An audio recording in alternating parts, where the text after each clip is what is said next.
পারবো না। তাহলে আমার মাওলার কাছে নিয়ে বিনিয়া গভীর রাতে উঠিয়া মাওলার কুদরতি পা জড়াইয়া দুরিয়া কাঁদিও, তওবা করো। তওবাকারী আল্লাহর বন্ধু, এ যুবক গুনাহ তো কম করো নাই, আজকের ময়দানে তওবা করো। তুমিও গুনাহগার, আমিও গুনাহগার। ও যুবক, তোমারও গুনাহ আছে, আমারও গুনাহ আছে। গুনাহ ছাড়া এই ময়দানে কেউ নাই। যুবক রে, এক জাররা পরিমাণ গুনাহ নিয়ে যদি তুমি কবরে যাও, আমি যদি কবরে যাই, ওই কবরটা যে জাহান্নামের গর্ত হয়ে যাবে।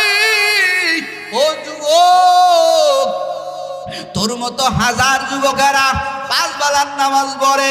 ও পর্দার আড়ালে আমার আম্মা জানেরা, আপনার মতো বহু মায়েরা পাঁচ বেলার নামাজ পড়ে, স্বামীর খেদমত করে, কোরআন তেলাওয়াত করে, খাস পর্দা করে। এ আম্মা জান, আপনি কেন পারবেন না রে মা? ও কলিজার যুবক, তোমার মতো হাজার যুবক দাড়িটা লম্বা করে, আল্লাহকে ভয় করে, পাঁচ বেলার নামাজ পড়ে, স্কুল কলেজে পড়ার পরেও তুমি কেন পারবা না?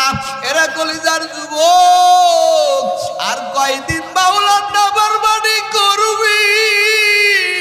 তাকায়া কি দেখো না, প্রতিদিন যুবকের লাশের খবর, এমন কোনো দিন নাই যুবকের লাশের খবর পাওয়া যায় না। এই জন্য বাপজানেরা, ও বৃদ্ধ বাবারা, এখনো নামাজ কাজা দেন, এখনো পর্দা করেন না, এখনো হারাম জিনিস চোখ দিয়া ওই চার হোস্টেলে বসে বসে দেখেন। ও বাবা, আমার আল্লাহর দাড়িটা তো পাকাইয়া দিয়েছেন, আর কয়দিন নাফরমানি করবেন? এই ময়দানে তওবা করেন, আর গুনাহ করবেন না, আর নামাজ কাজা দিবেন না, গরিবদের সহযোগিতা করবেন, আল্লাহর ওয়ালাদের সঙ্গে থাকবেন, জাহান্নামের ভয়ের কথা স্মরণ করবেন। কারা কারা পারবেন মুনাফিকিনা খাঁটি তওবার নিয়ে যদি থাকি, দুটো হাত আল্লাহরে দেখায়া দাও।